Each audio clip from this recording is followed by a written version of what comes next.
मुजफ्फरपूरच्या केसमध्ये पोलिसांनी अतिशय प्रोफेशनली इन्व्हेस्टिगेशन केलं आणि आपले पब्लिक प्रॉसिक्युटर योग्य केस त्या ठिकाणी मांडू शकले। त्यामुळे सगळे जेवढे पुरावे दिले होते ते ग्राह्य धरून रेअरेस्ट ऑफ द रेअर केस आहे हे मान्य करून माननीय जज महोदयांनी दोषीला शिक्षा त्या ठिकाणी देण्याचा निर्णय घेतलेला आहे। शिक्षेच्या क्वांटमवर देखील त्या ठिकाणी जो काही जिरह करावी लागते ती झालेली आहे, आर्ग्युमेंट झालेला आहे आणि आता 29 तारखेला शिक्षेचं प्रोनाउन्समेंट होईल। प्रॉसिक्युशनच्या वतीने प्रूव्ड बियॉन्ड डाऊट अशा पद्धतीनं केस प्रूव्ह झालेली असल्यामुळे त्या नराधमाला मृत्यूदंडाचीच शिक्षा द्यावी अशी मागणी करण्यात आलेली आहे।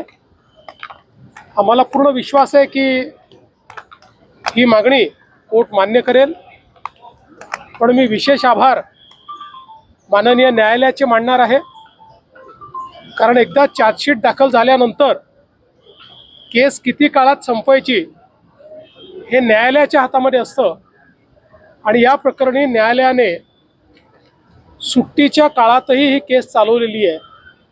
त्यामुळे घटनेचं गांभीर्य समजून घेऊन न्यायालयाने अतिशय वेगाने, कदाचित सर्वात रेकॉर्ड स्पीडने ही केस चाललेली आहे।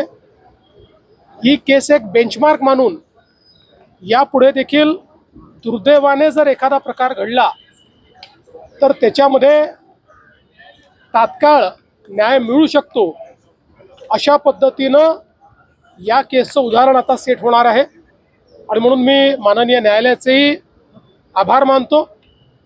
आता एकदा न्यायालयाने शिक्षेचा क्वांटम ठरवला की या संदर्भात मग सविस्तर अशा पद्धतीनं प्रतिक्रिया देता येईल। सर, लोहगडावरचं जे प्रकरण पाहिलं की मुलींना होणाऱ्या नवऱ्याचं आहे ढकलून फोन केला, समाजामध्ये अशा ज्या घटना वाढत आहेत, लग्नाला विरोध होत आहे किंवा प्रेम प्रकरण जे आहेत, काय नक्की आवाहन असणार आहे राज्याचे गृहमंत्री म्हणून?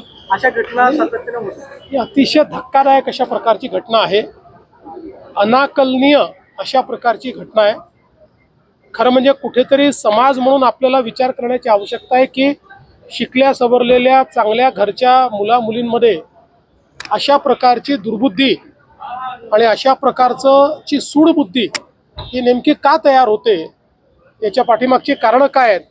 मला असं वाटतं की याला केवळ गुन्हेगारीचा अँगल नाही तर एक सामाजिक अँगल देखील आपल्याला त्याच्यामध्ये बघावा लागेल आणि समाजाची पण एक स्ट्रॉंग व्यवस्था उभी करावी लागेल की अशा पद्धतीची सूडबुद्धी या इतक्या तरुण वयातल्या मुलींमध्ये मुलांमध्ये तयार होऊ नये।